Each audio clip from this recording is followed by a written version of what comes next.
Hello，各位朋友，大家好啊！又嚟到潛水大師講錶嘅時間啦。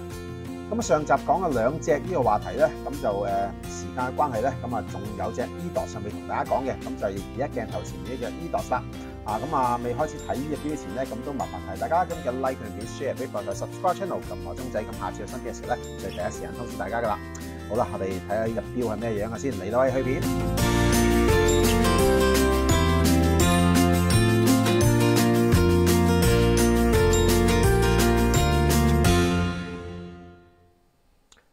又係兩隻啊！咁啊，上集講兩隻呢個話題咧，咁啊講到最尾咧，咁啊 EDOS 嘅牌子咧，咁因為時間嘅關係咧，咁啊留翻今日咧就同大家講嘅。咁點解？因為呢隻就之前未同大家介紹過，所以想用長少少時間同大家研究下。咁啊，但係點解又係兩隻咧？咁啊，通常咧抵玩嗰啲咧就買兩隻咯，就咁簡單。真係呢隻堅抵玩，唔係講笑。EDOS 個牌子咁啊好耐㗎啦，咁呢個過百年嘅瑞士老牌子啦，開俾大家望一望先。好，嚟到位，哇，好正啊，藍色，咁啊一不離二啊，可能俾大家睇啊，咁啊係啦，就係咁樣啦。好，咁收翻埋一隻先嚇。咁點解有兩隻咧？咁咧有一隻人要㗎嘛，因為嚇，咁所以咧就攞兩隻。咁同埋今次呢個價錢真係非常之抵玩嘅嚇。咁呢個老牌子，咁EDOS 過百年嘅品牌啦嚇。咁好，搣咗膠紙 show 俾大家睇一睇隻錶嘅真身先。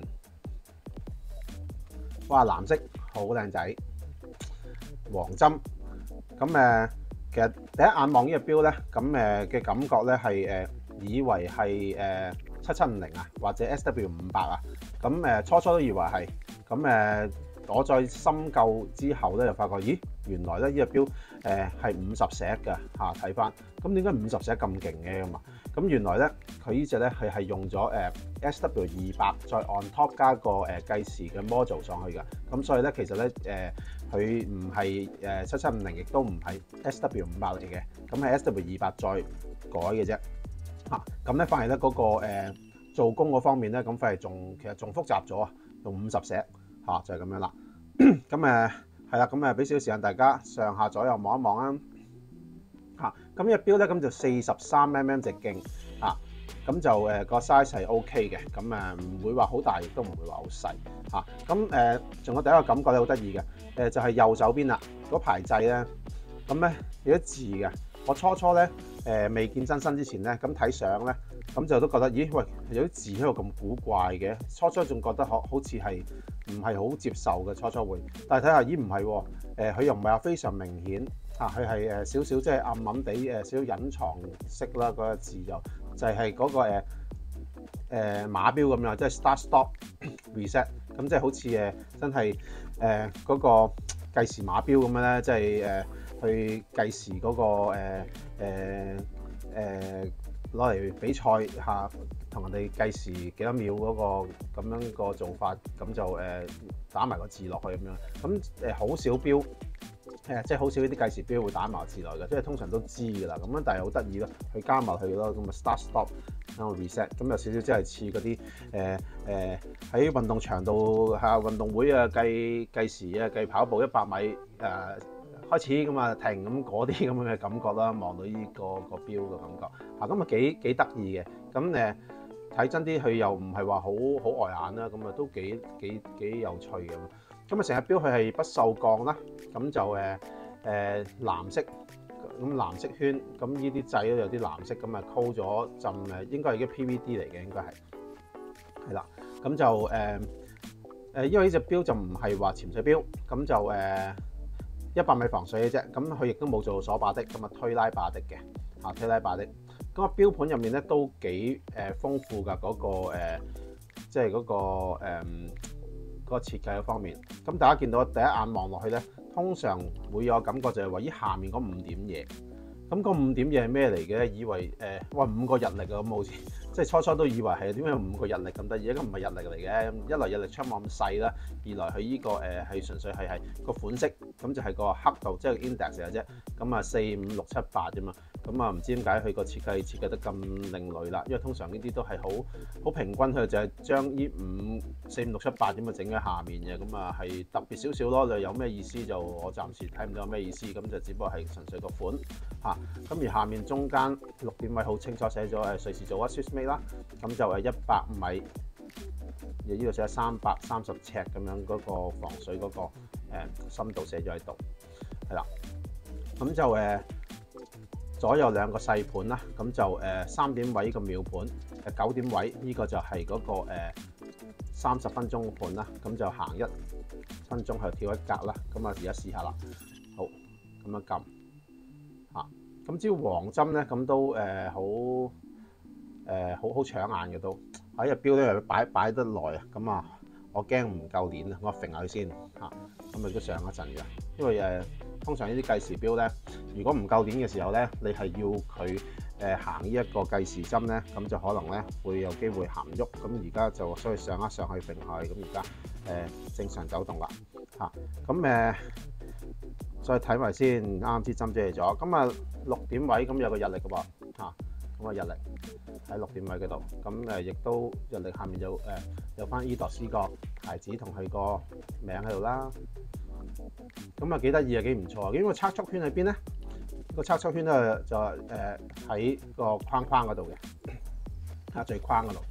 咁我相信大部分嘅朋友都唔識睇㗎測速圈嚇。咁我好耐都唔係好耐嘅，即係早1年半左右咁上下，我都曾經有啲片會略略咁樣講過個測速圈點樣睇嘅。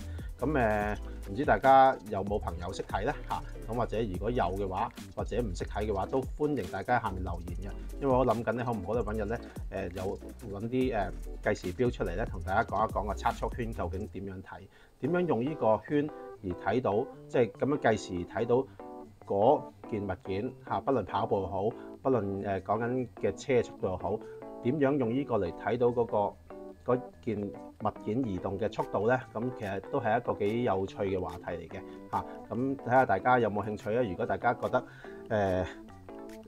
有興趣知嘅，或者已經知嘅，或者唔知嘅，咁都歡迎大家下面留言啦。因為呢個測速圈咧，即係其實地通拿個測速圈一樣嘅，咁就係好多人未必識睇嘅嚇。咁其實呢個話題都可以有機會攞嚟討論下。係啦，咁啊睇咗咁耐正面咯喎，咁啊43mm直徑想講嘅話，咁啊22mm個標儀嚟㗎嚇。咁啊反轉後面俾大家睇下先。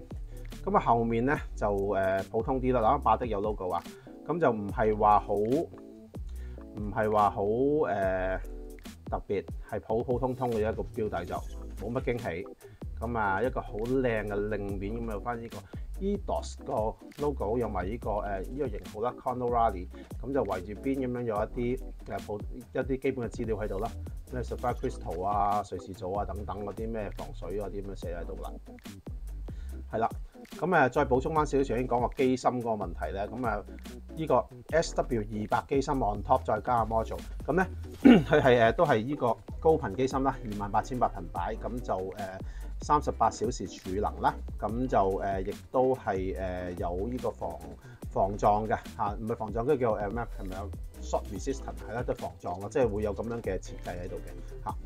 咁因為我都係睇翻官網嗰啲資料嘅啫嚇。咁成隻錶佢大致上咁樣，咁而個錶帶方面咧，一般好老實講，呢條皮帶嚇唔係話非常之吸引。咁係一條普通嘅皮帶，咁啊原裝皮帶，咁22mm，咁有埋錶扣咁樣。因為如果我自己本身一般嚟講呢啲我就唔會用噶啦嚇，即係唔係話去渣，咁係可以自己揾啲再靚啲或者第啲帶咧配上去咧，佢感覺會更加好嘅嚇。咁呢隻錶原裝我見佢有啲款係有鋼帶嘅原裝，不過當然鋼帶就個價錢又唔同啦。咁亦都係咯，亦都。我揾到嘅係皮帶抵玩嘛，嗰日買皮帶咯嚇，咁啊就係咁樣啦。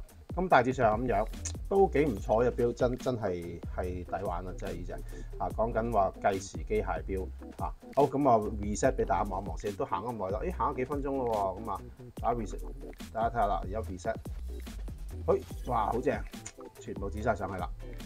好啦，咁啊最後咧都試一試夜光俾大家睇睇啊。咁啊呢啲唔係潛水錶，咁就夜光嗰方面咧，咁啊我都冇乜好大期望啦，不過都要試一試俾大家望一望。個熄燈，咁樣，照一照啦，因為現在熄晒燈都唔係太過黑，咁啊照一照，有冇夜光嘅咧？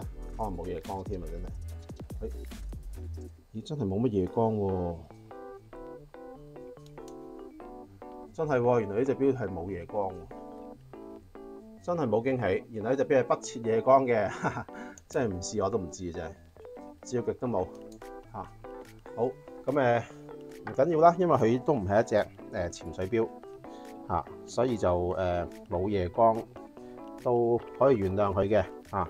不過但係如果大家對於錶嘅夜光好有要求嘅話咧，咁呢隻就未必啱啦。咁但係都係嗰句，唔係潛水錶，係一隻計時錶咁啊，玩設計嘅啫嚇，玩呢一個chronograph 呢個機械嘅感覺嘅啫。咁呢個價錢我都覺得真係非常之抵玩噶啦。好啦，咁啊今日大致上咧介紹一隻Eidos 嘅Chrono Rally 計時錶咧，大致上咁多啦嚇。咁啊，如果大家喜歡呢條片嘅朋友咧，咁啊記得 like、subscribe、share 啦。咁啊，下次再新錶嘅時候咧，就再同大家見面啦。好，今日多謝晒大家收睇，好，拜拜。